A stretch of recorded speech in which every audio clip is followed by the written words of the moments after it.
Joel mentioned that within many of our degrees, actually things are quite siloed, and we don't necessarily get that insight across different departments, etc., within universities in those degrees.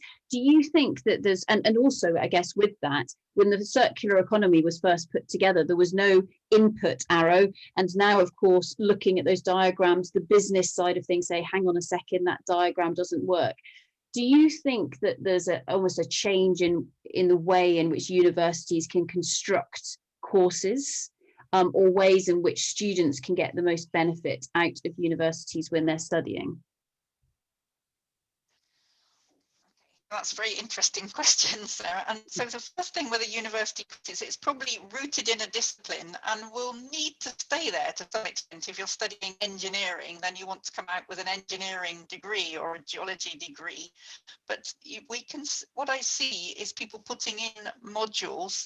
For example, in our first year, the general engineering course at Exeter will have a challenge, which is a whole module in there. And that's an excellent place to put together the challenge of working across disciplines. And I think there are going to be more opportunities in the university syllabus to do that. And I think it's up to us who are running courses to put those kinds of things in. And at master's level at Camborne School of Mines, I can give an example. We have a new module called Mining the Future, where we just get the students to think about the future, and then pull in speakers for different disciplines as well. They can hear a business school person talking and an expert from the USA on materials science and critical raw materials and critical materials cycles and things. And so we can bring those people in as guests as well. So different ways of structuring the courses.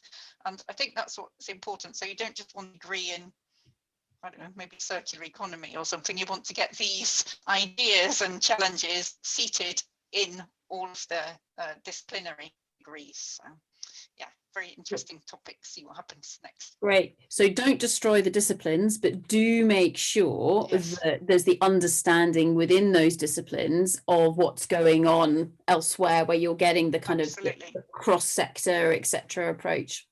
That's right. And the exposure to those difficult conversations, because it's not easy talking to a business person or a person in English about critical raw materials. But, yeah.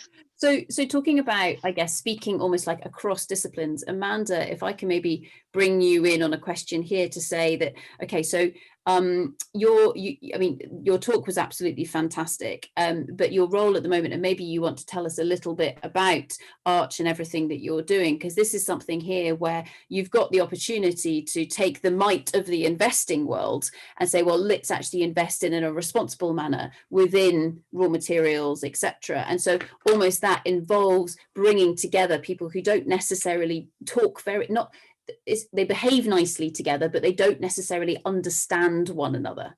So does an investor truly understand what sustainability is all about, etc.? And how do you bring that together and make sure that everybody feels comfortable with it? Do you want to just discuss that? I think that's what I was trying to discuss in my talk. Like, fundamentally, all of this demand for raw materials and the type of raw materials we want is coming from consumers. So we advise private equity in terms of investing sustainably in the raw materials space. So we make investments in a lot of mining companies, but also recycling and beneficiation. But we have much higher ESG standards, and we don't necessarily have those standards because, I mean, I'd like to think we're good moral people, but it's also because that's what our investors want from us. The kind of people that invest in private equity, they want to make money, but I think the world has decided that things like, in terms of things like impact investing, just like consumers, yes, they want renewable power, but they don't want it at any cost. Yes, the investing community wants to invest in the technology of the future, but they don't want to invest at any cost. And that translates into people like us who are specialist investors that invest in the raw materials space, in the resources space, to change the way in which we do what we do. And that means that we apply a lot of the tools that we've discussed here to our investing criteria. So we're no longer just looking for a mine that can make us a reasonable risk-adjusted return, because fundamentally that's what mining investors for the last 50 or 100 years have looked into. We're looking for a project or a mine that can give us a return within our boundaries of risk. But now, because of the new legislation in the world that we live in, as well as our investors, the people who are giving us that money to invest, because I wish I had that many millions of dollars, but I don't. So in investing on their behalf, they want me to apply more criteria to that investment, which means doing more work to ensure that not only am I going to get a good return, but I'm going to get that return in a sustainable way so that my investors and I can go to bed at night knowing that we haven't done something that makes us very uncomfortable. And increasingly across the world, not just in the mining sector, the investment community, whether that's public equity funds or endowment funds or private equity funds, all of that are being told that the sustainability of the resources and industries generally across the board that we're investing in, whether that's telecoms or farming or computer technology or AI, the way in which we invest in these industries needs to consider the overall impact it has on society of where these industries are situated and how it's delivered. Sustainability is being, it's not just happening to raw materials. It's more at the coal face when it comes to raw materials, but it's happening to everything. It's a complete change in the way in which we invest. And that is fundamentally driven by the investors themselves and people. Do you think, I mean, so this time last year, during the conference, there was quite a lot of chatter around people saying, you know what, all of this sustainability stuff is dead because the entire world's just going to be focusing in on COVID and the economic recovery that we will need.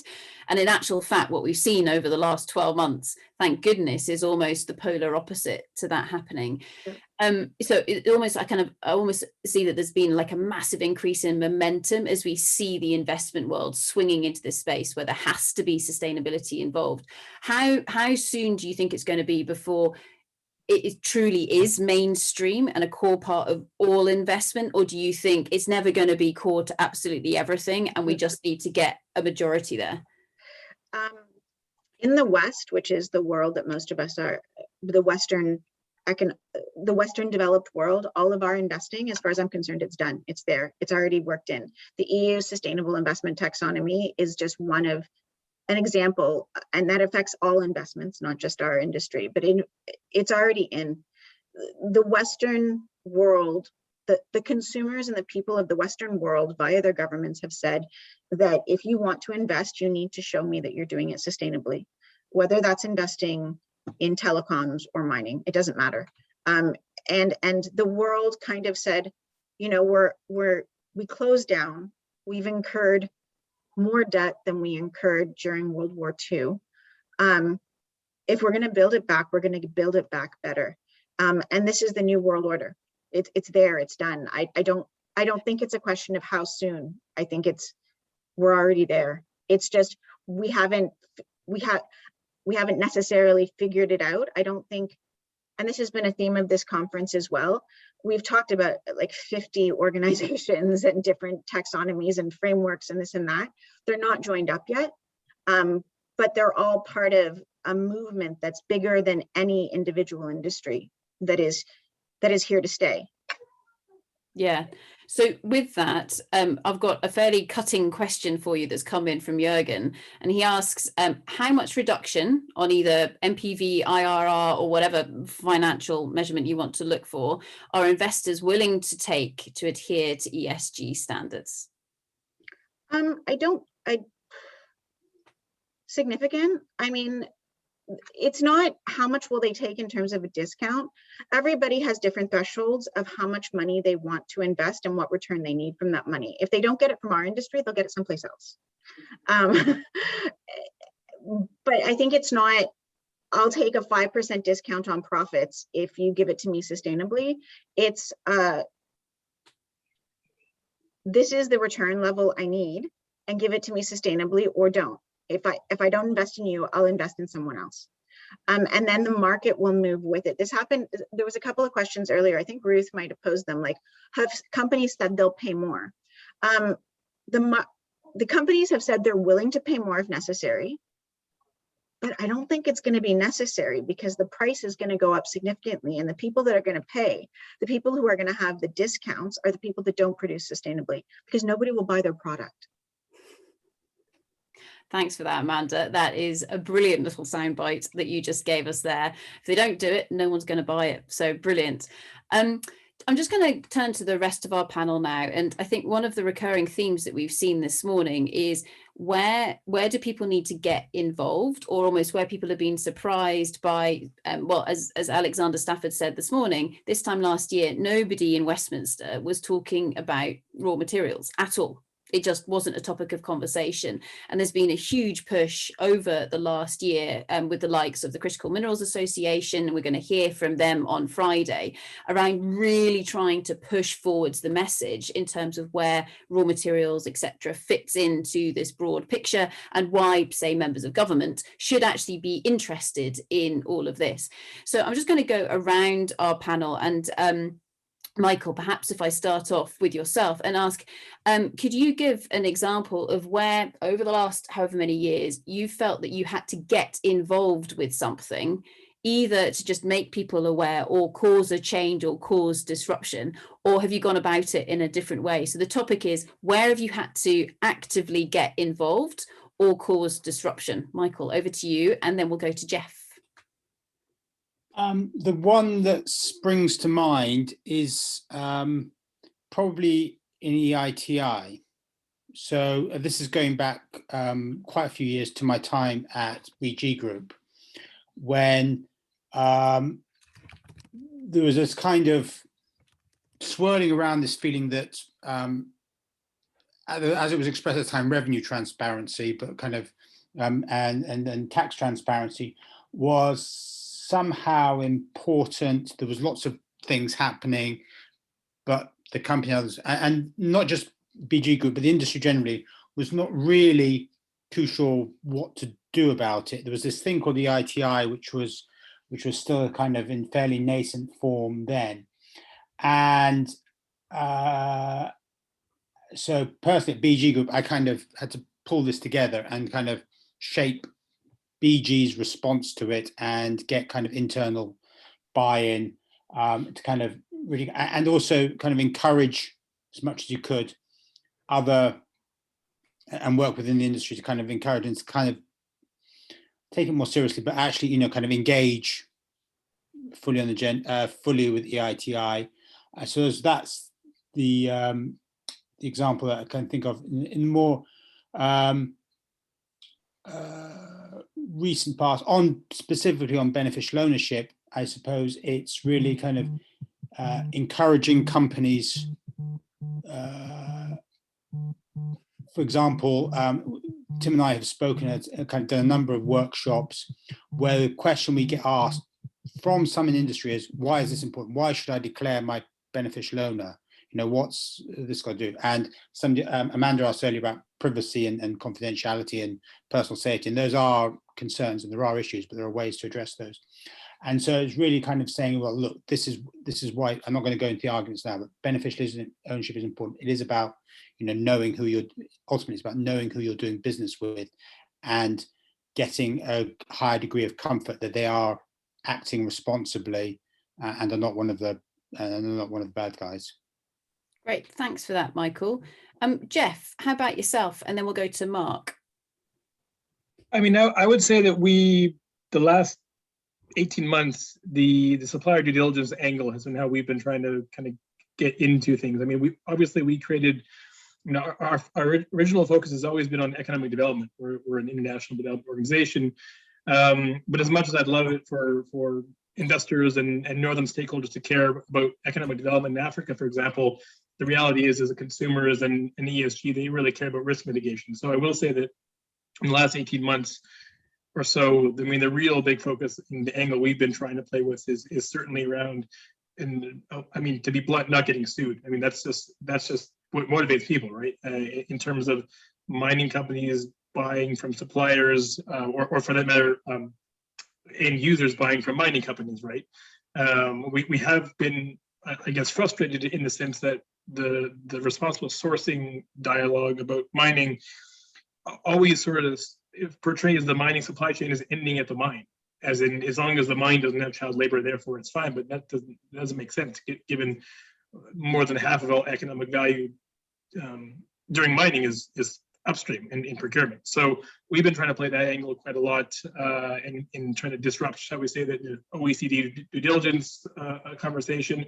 And for that matter, I would say we've been trying to do the same thing with standards like PERC and the National Instrument 43-101. I mean, we're very frustrated with those standards in the sense that they don't incorporate how many economic benefits are going to be created. And to me, it's quite crazy that you could have a mining project which seems to go ahead on the technical merits, but I mean, if you can't demonstrate that it's going to create many jobs, you're at a major risk of social license and it being blocked. And we're seeing that over and over and over and over in Canada, especially. So anyway, that's another angle we've been trying to disrupt things, shall we say. Great, thanks, Jeff. Mark, how about yourself? And then we'll go to Tim. Well, I guess the two things that I've noticed is the university students that I lecture, they have a much more increased interest in a global or a systematic approach to mining. So it's not just a case of blowing up rocks and big yellow trucks anymore. It's how is this going to impact into the communities? A lot of questions that get asked by the students that I've been lecturing to are, well, how's it going to impact the local community? Isn't all that value just going to flow back to the West? What I've been seeing coming from a country or a continent where there's a lot of mining activity is what I find very interesting in the developed world, this demand for going green, but I guess to sound controversial, this utter lack of understanding where this material is coming from, where it's sourced from. You can talk about going 2 degrees Celsius and everything else, but we have to mine those metals and materials and get it done. Something Amanda's alluded to is some of the primary stuff we don't think about and impacts that has, sand and cement. It's all very well and good, for example, to shut down coal-fired power stations, but then you start having an impact in the cement manufacturing industry. The same thing, we need all this infrastructure for wind turbines and plinths for solar panels, but we need sand for that, and that's leading to some rather nasty downstream developments in poor emerging economies where the only thing that they've got to export is the beach and river sands. So there's a lot more things, the social economic things that actually are bubbling under, which I think we're going to start seeing coming up in the future as well. Great, thank you, Mark. Tim, let's come to you next, and then we'll go to Amanda. Thanks, Sarah.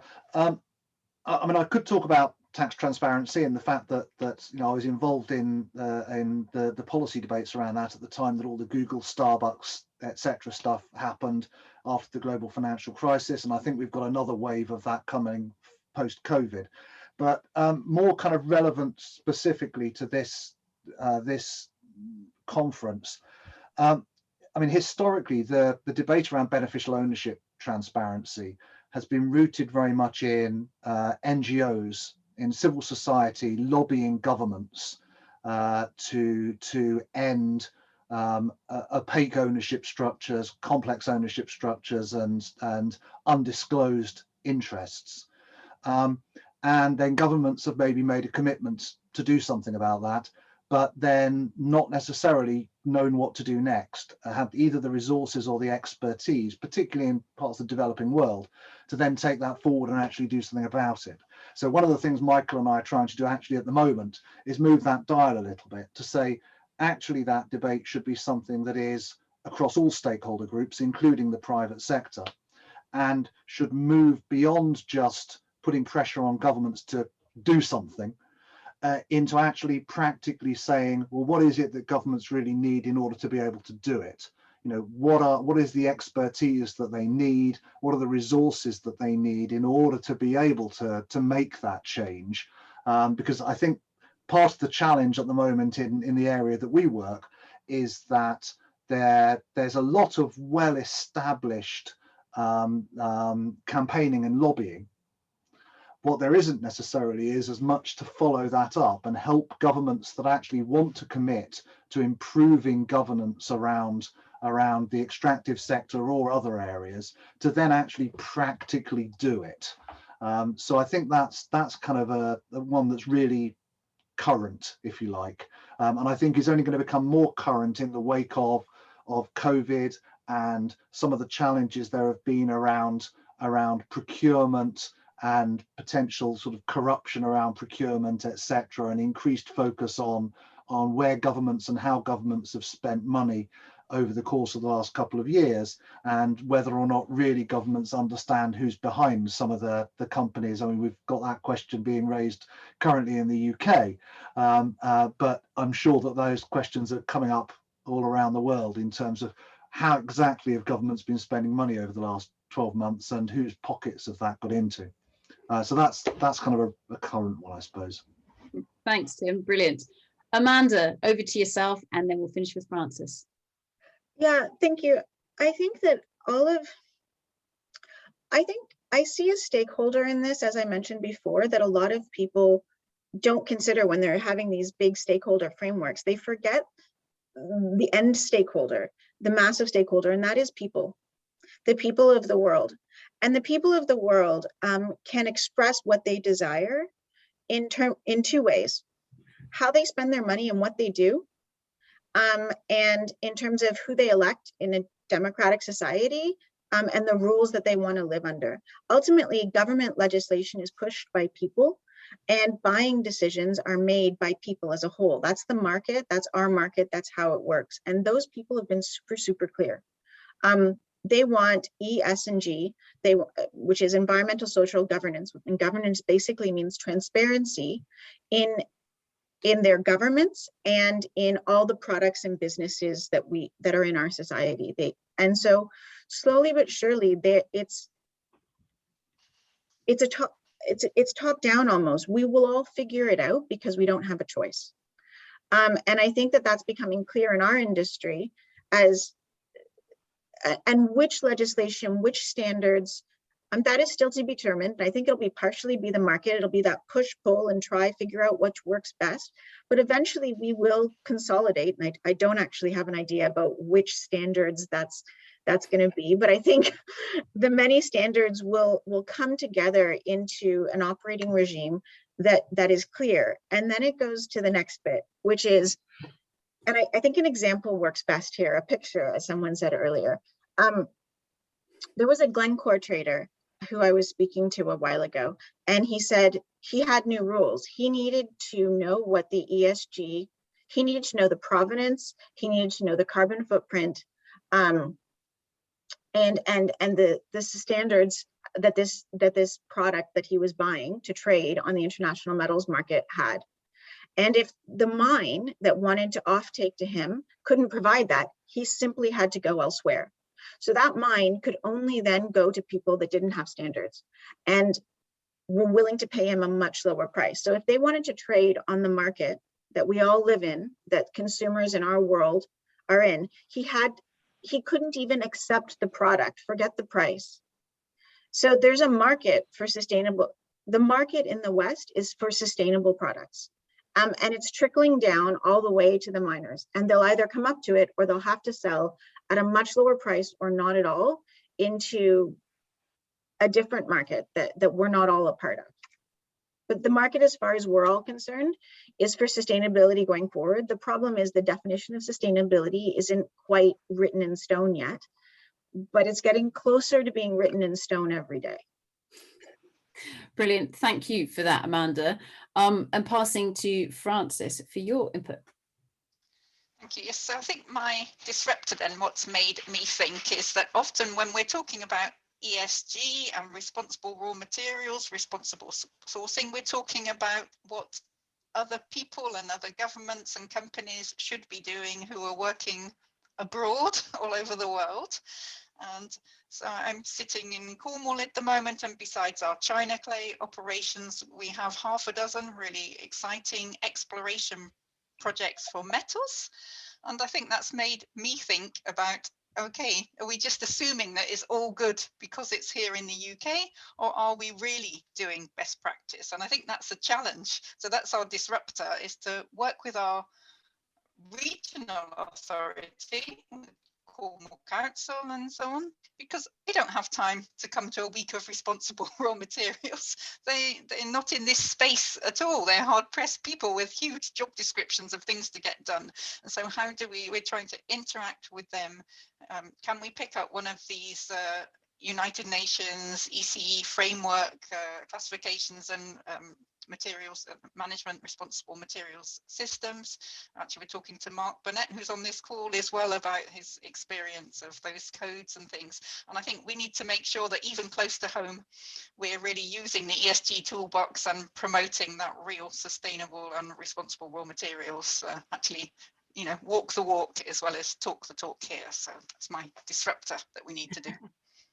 Brilliant. Thanks, Frances. So just to try and wrap all of this together, I mean, I think what I heard there was some brilliant ideas, but the pervading theme of saying, okay, we actually need to step up and get involved, and where we see something that could be disrupted, then go do it.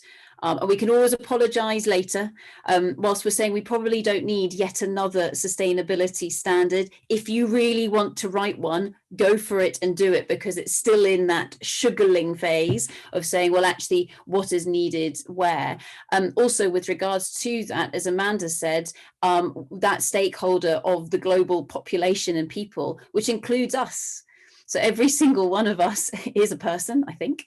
And so therefore, it's also holding ourselves to account. Frances, a little bit like what you were saying there, it's like actually hold ourselves to account and say, okay, yes, fine, I'm doing my recycling, but more than that, and saying, what's my sphere of influence? And are there any levers that I can pull or can nudge to try and actually make a difference in this space? Because that's what's needed. As was said by our first speaker this morning, our Member of Parliament, Alexander Stafford, he said, this time a year ago, nobody knew about this stuff. So what's needed, especially in the run up to COP26, is pressure. And so that's a request from a member of government to say, actually, we just need to increase the noise level about this. But more than that, it's not just noise, it's actually doing something and creating action and perhaps creating change.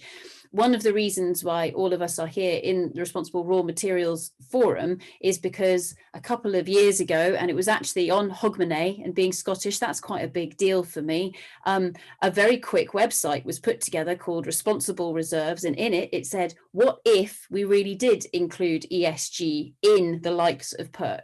So what if geologists actually included ESG properly as a factor when we're determining what might be included in those mineral resources and reserve statements? Now, that was done fairly naively because there was a huge amount of work that was already going on in this space. But what it served to do was ask the question and instigate debate and help with the momentum of the direction of the action that was already being taken. So it's really exciting to see that the disruption actually does work, and all of us stepping up and getting involved also is what is actually needed and being called for at the moment. So finally, in closing, I think just leaning on what Joel said, and I think he's had to go off to be a daddy. And he was saying there, you know, until very recently, there were all these forums that didn't have the right people necessarily involved. So if you see something happening and you think, hang on a second, why haven't I been invited? Then pick up the phone and ask to be invited, which is really scary, I think, for lots and lots of people, but actually that's what makes a difference. And so on behalf of Rose, myself and the organising committee for this conference, a lot of people who are speaking this week were people who actually got in touch with us and said, hey, can I say something, please? And that was absolutely brilliant because it helped us to expand that network. So finally, in closing, this afternoon, so in a few hours' time, we have got another session. So session number 7. Okay, we're almost there, Rose, we're almost there. And it is jam-packed this afternoon. So we're starting at 3 o'clock UK time with Sarah Caven. Now, she gave one of the most cited talks of last year. So I should also say, in terms of, to Frances's point, very few people have enough time in their diary to dial into an entire conference, which is one of the reasons why we're taking everybody's talks and putting them into these bite-sized chunks. So if you've heard a talk that you think, oh, that was really interesting this week, somebody else needs to know about it, All of the talks have their own individual URLs. So feel free to share those talks with those people who you think need to listen to them, because nobody's going to sit and watch hours and hours of a conference. We're not deluding ourselves with that. Please do share all of that with everybody. But this afternoon, some fantastic talks coming through. So we've got Sarah Caven and then John Thompson, a giant in the world of geology, coming to talk to us. Remy Pitts, who's going to be speaking more on the social side. We've got Sarah Webber, Carly Becker, who's going to talk about product stewardship, into Nicholas Arndt, who I can see is part of our attendees this morning. So Nick, we really look forward to hearing your talk later on. We've got Heather De Quincy and Catherine McCallum, who are going to be talking again more on the social side of things. Then Aileen Duran, who's going to be talking about diversity in this space. So how do we make sure we get that diverse thought and also diverse people involved in this space? Then into Rob Capati, and finally we're finishing with Tom Butler, who until recently was CEO of the International Council for Mining and Metals. So we'll see what he talks to us about now that he is free of the ICMM. I'm sure he will still be great on the message with regards to that, but Tom will help us wrap up this afternoon session with great insight into the world of mining. So with that, ladies and gentlemen, please join me in a final round of applause for our fantastic speakers and our panel for this morning's session. A massive thanks from the bottom of our hearts, and good luck with the rest of your day and week. Thank you very much.